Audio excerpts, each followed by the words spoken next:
Olá, sejam bem-vindos para mais uma edição do TRT Entrevista aqui na programação da TRT-FM e também aqui no nosso canal do YouTube. Você está sempre acompanhando aqui, a gente vem sempre com assuntos extremamente importantes. Hoje o nosso tema é sobre saúde mental no trabalho. A nossa entrevistada é a Cristiane Seiko, já está aqui comigo no estúdio, é administradora, é graduanda em psicologia, credenciada na ONU e Sebrae, como facilitadora sênior do programa Empretec. Seja bem-vinda aqui no nosso estúdio. Muito obrigada. A gente ficou muito feliz em te receber. Então, para começar, Cristiane, eu gostaria sim que a gente falasse, né, sobre um assunto que muita gente tem dificuldade em perceber que algo não vai bem na própria saúde mental, né? E principalmente com alguém próximo também. Se a gente não consegue identificar nenhum nosso, as pessoas próximas também a gente tem uma certa dificuldade. Então, eu queria que você dissesse pra gente, para começar, quais são os sinais de alerta mais comum ali que podem indicar que uma pessoa pode estar passando por um sofrimento emocional mais sério, se a gente pode dizer. Sim, a saúde mental é muito sério esse tema, esse assunto, e às vezes os sinais são muito sutis, porque muitas vezes a própria pessoa que está passando por um sofrimento mental, ela não percebe de cara. Então, existem alguns sinais para você ficar prestando atenção em si mesmo e nas pessoas que convivem com você, nas pessoas que trabalham com você, porque ela vai dando sinais. O primeiro sinal é o isolamento. Né? A pessoa que ela está passando por uma situação de sofrimento mental, ela tende a querer se isolar mais. E antes, aquelas situações como hobby, encontro com os amigos, né? Situações que eram fontes de prazer, naquele momento ela não consegue mais encontrar prazer nisso. Então ela deixa de praticar um hobby, ela deixa de sair com os amigos, né? A tendência é se isolar. Então precisa ficar sim atento. Peraí, né? Por que eu estou querendo me isolar? E é às vezes acontece uma situação de uma tristeza sem um motivo aparente, né? Ou uma irritação, né? A pessoa tende a ter picos de irritação, né? Ou de querer brigar, ou de querer, né, falar algo mais duro, mais ríspido, ou de ficar calado, né? Então pode ter os dois extremos. Então a gente precisa ficar atento a esses sinais. Um outro sinal é a rotina do sono. Né? Ou a pessoa começa a ter um sono exagerado, ou ela começa a ter quadros de insônia, né? Porque o sono é abalado. Né? Quando a pessoa está entrando numa situação de tristeza, de pré-depressão, ou até mesmo já está no estado de depressão e ela não percebe. A alimentação costuma também ser comprometida, né? Também nos dois polos. Ou a pessoa começa a comer de forma exagerada, ou ela começa a se privar da alimentação, começa a perder o apetite. Então são muitos sinais que a pessoa começa a dar quando ela entra numa situação de sofrimento mental, né? Muitas vezes a correria do dia a dia, a pessoa não percebe em si mesmo os sinais. Sim. Então é muito importante estar atento aos sinais do seu próprio corpo, né, do seu dia a dia e aos sinais do seu colega que está no ambiente de trabalho ou que está dentro da sua própria casa, né, que está passando por essa situação. Sim, e a gente falando de ambiente de trabalho, é exatamente sobre isso que a gente continua também, porque muitas vezes as pessoas acabam disfarçando, né, disfarçando melhor, inclusive, no ambiente de trabalho, né, e aí como que colegas, líderes, a equipe toda ali pode identificar isso e perceber que essa pessoa precisa de ajuda, né? O que fazer nesse caso, principalmente, sem invadir o espaço da outra pessoa, sem ser invasivo, sem ser inconveniente ali. Como que a gente pode fazer isso no ambiente de trabalho? Sim, no ambiente de trabalho, a pessoa precisa também ficar atento aos colegas, né? Um exemplo, uma pessoa que antes ela era extremamente comunicativa, gostava de participar, nos cafés ela estava ali trocando uma conversa e outra e de repente ela começa a ficar mais introspectiva, né? Começa a ficar mais calado, né? Começa a apresentar uma tristeza sem motivo nenhum e uma tristeza persistente, né? Uma outra situação, a pessoa começa a cometer erros onde antes ela não cometia normalmente, né? E ela começa a alimentar um sentimento de culpa exagerado. Então, quando a pessoa comete um erro, ela tende a ficar extremamente chateada, né? Ou se sentindo extremamente culpada por uma situação que às vezes foi, né, uma situação corriqueira, né? Todos nós estamos sujeitos a erro, mas essa pessoa que está mais sensibilizada, ela tende a se culpabilizar maior e gerar uma dor, um sofrimento em torno daquilo ali. Tá. Esse é o TRT Entrevista, a gente falando de um assunto extremamente importante hoje aqui, que é a saúde mental. A gente vai entrar agora em setembro, que é o Setembro Amarelo também, né? Um mês assim de alerta pra gente. E aí a gente traz na saúde mental para o ambiente de trabalho. A nossa entrevistada hoje é a Cristiane Seiko, tá aqui comigo, é administradora, é graduanda de psicologia, credenciada facilitadora sênior do programa Empretec do Sebrae. E aí a gente vem para poder falar sobre prevenção. A gente sempre está falando do estágio ali avançado, né? Que a pessoa já está doente, já precisa procurar uma ajuda médica, né? E aí, como que a gente poderia fazer para prevenir casos como esse, né? Que atitudes simples do dia a dia podem fortalecer a nossa saúde mental, tanto na vida pessoal quanto no nosso trabalho, porque um sempre leva para o outro, não é verdade? Sim, é verdade. Bom, a primeira coisa é você estar atento aos sinais. Segundo, se você percebeu que um colega de trabalho ou uma pessoa do seu convívio está passando por essa situação, é muito importante não julgar, né, e sim acolher. O que são frases de julgamento? Exemplo, você tem que ter mais fé. Você precisa se acalmar.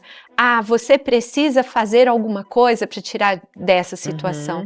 Então, são frases que muitas vezes as pessoas dizem no âmbito de querer ajudar, mas são frases que não ajudam, que não acrescentam, ao contrário, que aumenta o peso daquela pessoa que já está passando por uma situação de sofrimento mental. Sim. Então, é muito importante, primeiro, mostrar que está disponível, né? Se você precisar conversar, eu estou aqui, né? Então, se colocar à disposição, né? Principalmente para ouvir, né? É lógico que você não é um profissional da saúde mental, mas muitas vezes a pessoa precisa ser acolhida, né? Uma outra situação, oferecer ajuda no sentido de buscar um profissional, né? É muito importante nesta situação a pessoa ter ali o auxílio de um profissional, de uma psicóloga, de um psicólogo na área, né? Muitas vezes é necessário também buscar um psiquiatra, porque somente o psicólogo, a ajuda profissional do psicólogo não é suficiente. Às vezes a pessoa precisa de entrar com uma medicação que só o psiquiatra vai prescrever, né? Então é muito importante ter esse auxílio. No caso da empresa, percebeu que o colega está passando por uma situação, procure o RH, né? O RH da empresa vai saber direcionar, vai saber fazer a indicação dos profissionais. E como um amigo, né, como uma pessoa que está ali, convide aquela pessoa para tomar um café, convide aquela pessoa para fazer um passeio no parque, né, para tirar aquela pessoa justamente daquela vibração que ela está e ela naquele momento não consegue ver saída. Então é muito importante como colega, né, até como profissional, saber que simplesmente você estender a mão e falar estou aqui, já é uma ajuda, né? já é uma ajuda. Então, a gente falando sobre isso, e qual seria o momento, né, falando de ajuda, qual seria o momento realmente de pedir ajuda? Qual profissional procurar de imediato? É o psicólogo? É o psiquiatra? É um outro médico? Não sabemos, né?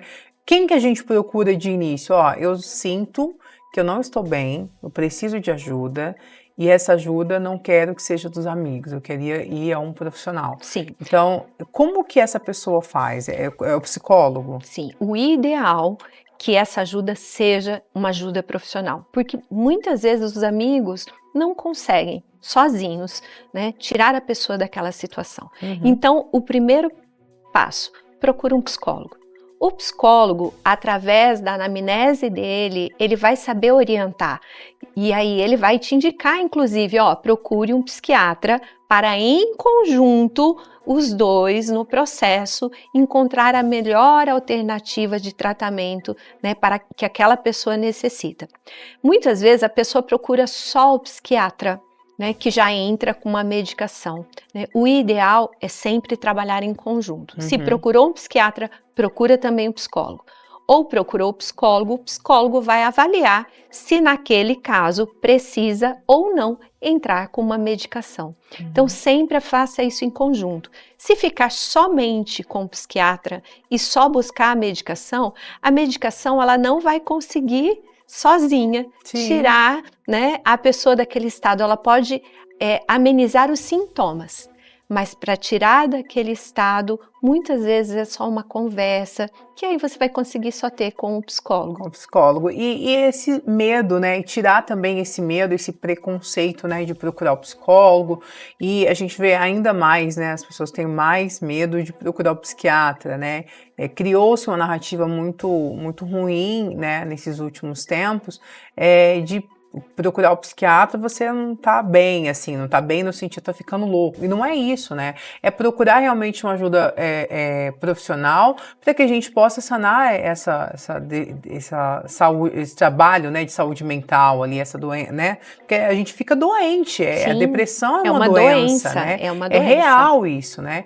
E aí, casos que vão a estágios maiores, né? Como que sinais que a gente poderia dizer a essas pessoas que já estão ali deixando mais evidente que não está com o psicológico bem e que está querendo chegar às vias de fatos, assim, como que a gente poderia estar dizendo? Sim, hoje ainda existe o estigma, né, que a pessoa que procura um profissional ligado à saúde mental, seja o psicólogo ou psiquiatra, existe esse estigma que a pessoa está louca, né? E não tem nada disso. Da mesma forma que você procura um médico de uma determinada especialidade quando você está com um problema, é da mesma forma.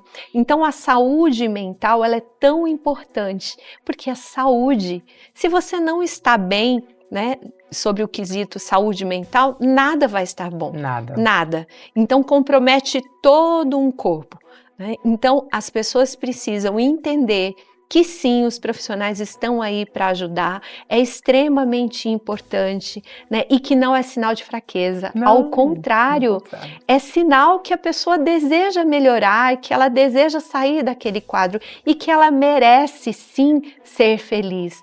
Porque a primeira coisa que essa doença, ela, de certa forma, ela anula é a felicidade de viver, é a felicidade de encontrar amigos.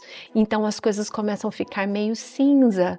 Então é muito importante dar atenção a isso, porque hoje em dia acontece tantas coisas que a gente nem imagina. Então a gente precisa ficar atento o tempo todo, porque as pessoas vão dando sinais. Então é muito importante estar atento a esses sinais, tanto verbal, né, quanto física. Então tem pessoas que de certa forma elas estão pedindo ajuda, estão pedindo socorro, mas elas não sabem como fazer isso. Como que seria esses sinais verbais e também de atitude? Você poderia exemplificar pra gente? Sim, exemplo, uma pessoa que começa a verbalizar assim, eu não sirvo para nada mesmo, eu quero acabar com essa dor, né? Ou um dia esses problemas vão acabar, ela está dando sinais verbais que ela está pensando numa outra opção. Né? Porque na mente dela, a única opção que ela enxerga para acabar com aquela dor é acabar, né, de certa forma, com a vida dela. E isso é muito grave.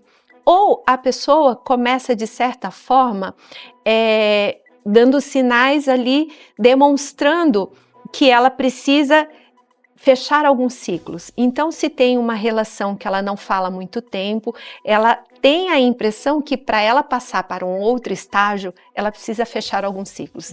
Então, ela começa a resgatar pessoas ou relações que há muito tempo ela não resgatava. Ela começa a se despedir, né, de algumas pessoas importantes de maneira sutil. E ela começa também, às vezes, fazer doação de objetos, de itens que eram importantes para ela. Então, de certa forma, ela entra no modo planejamento, mas as pessoas não percebem. Então, fique atento a esse sinal, né? Se uma pessoa que você gosta, que você ama, né, está se desfazendo de coisas que realmente você enxerga que para ela era importante, procura se aproximar a saber o motivo atrás daquela ação. né? Então isso pode evitar consequências muito piores. Então é preciso a gente ficar alerta sempre com as pessoas que a gente ama e com nós mesmos, que é a pessoa mais importante da nossa vida. Exatamente, né? Afinal, é a nossa vida. Bom, chegamos ao final do nosso TRT Entrevista. Hoje a gente falou sobre saúde mental no ambiente de trabalho. A nossa entrevistada, Cristiane Seiko, administradora, graduanda em psicologia, credenciada e facilitadora sênior do programa Empretec do Sebrae. Eu gostaria de dizer mais uma vez que foi uma honra te receber aqui. Deixo à disposição para fazer as considerações finais ou para dizer algo que a gente acabou não pontuando aqui, fique à vontade, esse é o momento. Bom, muito obrigada antes pela oportunidade e deixar aqui ressaltando a importância de cada um, né, ser responsável primeiro pela sua saúde mental, né? Às vezes a gente se acha tão responsável pela saúde de outras pessoas, mas a responsabilidade primeira é de você com você mesmo. Então fique atento aos sinais. Quando você perceber que você está meio triste, né, de baixo astral, sem motivo aparente, porque a tristeza ela faz parte da vida, mas ela é passageira. Mas se aquela tristeza estiver ali incomodando já há algum tempo, busque ajuda profissional, converse com pessoas a quem você confia, né, e busque aí sempre ter um novo olhar, enxergar que os problemas são passageiros, quem não os tem, mas passa, né? Tudo na vida passa. E busque a ajuda de um profissional para te ajudar a passar de uma maneira mais suave, de uma maneira que você vai conseguir sim, né, enxergar a vida sobre outros aspectos. Obrigada, Cristiane, mais uma vez. Lembrando que você pode ver e rever esse bate-papo a qualquer momento. Acesse também as nossas redes sociais, @TRT Mato Grosso. Obrigada pela sua presença, pela sua companhia e até uma próxima.